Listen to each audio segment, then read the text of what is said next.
Rosh Chodesh is the first commandment in the book of Exodus. The very first thing God commands the Israelites to do upon leaving Egypt is to mark the new moon, because the difference between being a slave and a free person is ownership of time. So for all Jews of all bodies and practices, marking the moon is a spiritual and required act. It's June 18th, 2018, and this marking of time helps us all know to show up to record the first night of the Eli Talks. It's also the 5th day of Tammuz, 5778, and this marking of time helps me bring in the wisdom of my ancestors and the spiritual elements of the Hebrew calendar into this moment. I am on the 27th day of my cycle, and I will start to bleed in a couple of days. This marking of time helps me understand the clock of my body and what's going on for my health, for me, right now. Now I know you're not used to hearing people talk about that in public. But trust me, it's totally normal, and so I want you to stay with me.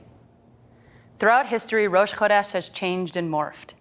But in the medieval times, thanks to rabbis like Rambam and Pre-K Eliezer, Rosh Chodesh was pronounced a women's holiday, an extra day every month to sanctify our lives. But because it was a women's holiday, and women didn't historically write their stories down, Rosh Chodesh became the most lawless, ritualist ritual in all of Judaism. We knew to mark time and that it was extra holy for women, but we had no roadmap as to how to practice this ritual. So from the start, Rosh Chodesh was loose and creative and free to interpret. Some women wear white, some women don't do laundry, some get gifts from their husbands, but in the 60s and 70s, traditional observant feminists were looking for a space to come together and learn without pulling away from tradition. So they sifted through Talmud and they found these lines from our rabbis talking about Rosh Chodesh as a women's holiday. They breathed new life into this ritual. They met monthly to sanctify time, to have a space to talk about the Shekhinah, the divine feminine, and put their lives at the center of their spirituality. They created a model for this ritual that I love and now practice today. My own awakening to this ritual started in my mid-20s while I was on a walk with my friend, sharing what was going on in my life. I was like many of my peers, suffering from depression and loneliness and disconnection. I had been a competitive athlete and I was a yoga teacher, but I was still surprised every time my cycle started. That is not being in my body. I had a thriving social life full of events and gatherings, but I still left those feeling alone and like I didn't have a space to actually talk about my life in any sort of meaningful way. And I was cultivating a lot of spirituality through channels that were accessible to me, like secular versions of Eastern tradition, which left me feeling like I was missing a Jewish connection and sad about it. Because my name is Sarah Michal. I am named for 2 biblical babes. My friend mentioned Rosh Chodesh, and I was surprised I had never heard of it before, despite my conservative American Jewish upbringing. She said that it was a space for personal growth alongside others based on the Kabbalistic themes of that Hebrew calendar month. I was surprised as to why this ritual was kept so quiet. The next month, we gathered 8 friends, and we started practicing Rosh Chodesh. It quickly became one of the coolest things I was doing in my life and a ritual that was transforming me as a person. We took the same model as the women from the 60s and 70s. We met monthly. We had a rotating leadership model.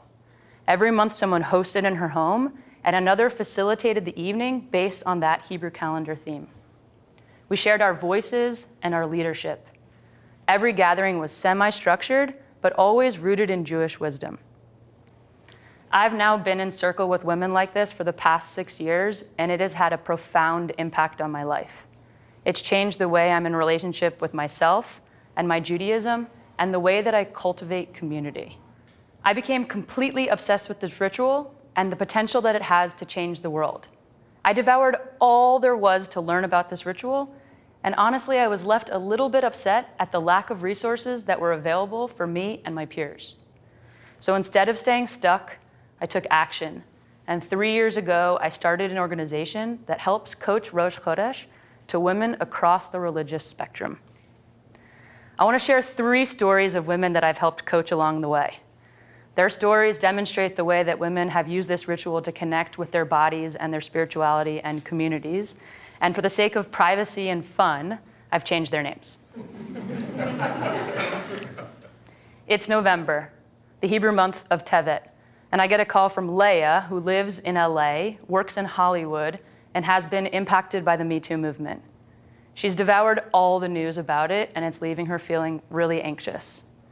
For her circle, she wants to use her leadership and her voice to create a brave space for women to share about their experiences alongside others and to teach others how to just truly listen. In the month of Tevet, we talk about the themes of anger, and Leah creates an experience for her circle where she asks everyone to paint their feelings. There's lots of oranges and reds that fill the space, and the women feel like they have a collective space to process and channel this anger. I talked to Leah the next day, and she told me how powerful and healing it was to have a space to share her story with others. She said, "We all breathed together. It made me feel lighter." In Kislev, I heard from Rebecca. She lives on the Upper West Side of New York, and I've watched her go through a really painful fertility journey. It's Hanukkah, and we share the miracles that we wish for. She wishes to become a mother and feels like she has tried everything. I ask her if she's been integrating her body and her spiritual life together. It's a funny question for a secular woman to be asking her Orthodox friend, but we are constantly learning from each other. And sure enough, miracles do come true, and now she has a beautiful baby boy. She said her circle became one of the most profound things in her life. These women watched her go from struggling to becoming pregnant to giving birth and becoming a new mom. Nobody in her life had tracked her body as much as those women that she had met with monthly, and this ritual helped her have a new, loving relationship with her body. In Elul, I hear from Rachel. She lives in Tel Aviv and is a yoga teacher. In Elul, it's the month before Rosh Hashanah, and we spend the entire month practicing something called tshuva, returning to self or connecting to our core. Rachel is no stranger to her body or her spirituality, but she's never found a meaningful way to bring Judaism into her life. She was raised secular, and like many of my peers, is in a complicated relationship with her Judaism. Rachel started tracking the months, and this helped her create a new curiosity for Jewish wisdom. It was her turn to lead her circle, and she wanted to do something a little outside the box for her.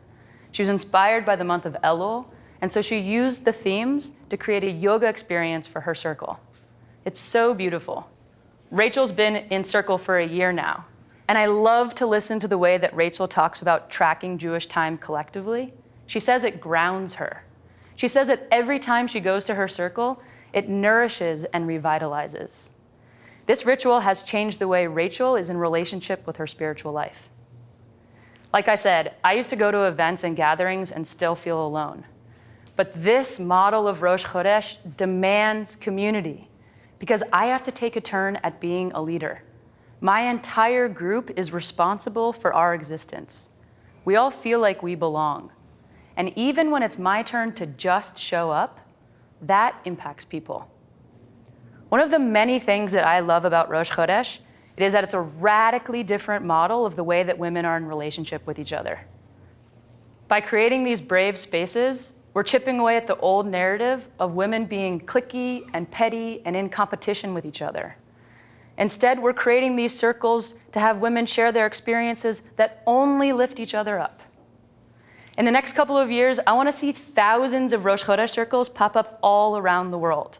And I want people to share that they're going to their circle without anybody's eyebrows lifted, but instead an understanding that we are using this ritual to connect with our bodies and our health and our spirituality.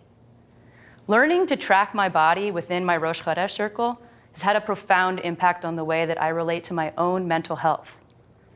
Every day in my reproductive years, the hormones in my body will change, and I will never wake up feeling the same as I did the day before. With this new awareness of my cycle, I'm able to respond to myself from a place of power, compassion, and choice. And the fact that my body is on the same 29 to 30-day schedule as the Hebrew calendar only deepens my relationship to myself and the Jewish wisdom that was whispered in my ears from my parents and all the Sarahs that I'm named for. Living my life with my spirituality and my body together makes me feel like I'm living in alignment. And this has changed everything about me. I now feel like I'm living a more whole, meaningful, and integrated life. I share my story as a cisgender woman who cycles because I hope that it inspires. But when I'm sharing this powerful ritual, I'm not always talking to people who look like me. I've helped coach Rosh Chodesh to the full spectrum of women, from grandmothers in San Francisco who haven't cycled in 2 decades, to transgender women, to women taking hormones or without wombs. Every time, no matter the body of the person, the power of creating these sacred spaces to express womanhood and to mark Jewish time collectively changes people. Look at the world. We're living in a society with a rapidly increasing mental health and disconnection epidemic. But we have a marking of time that is here to help guide us. Rosh Chodesh is a holistic response to this global crisis and a ritual that was created thousands of years ago. I believe the wisdom of our ancestors are calling forth the idea to connect with our bodies and our spiritualities and to do so in community. So for whoever you are, on the next new moon, on the next Rosh Chodesh, mark time. Notice what's happening and how you feel. Find yourself in circle. Remember, this was the first marking of time that God commanded us to do in our moment of liberation. This is a spiritual and required act. Dayenu.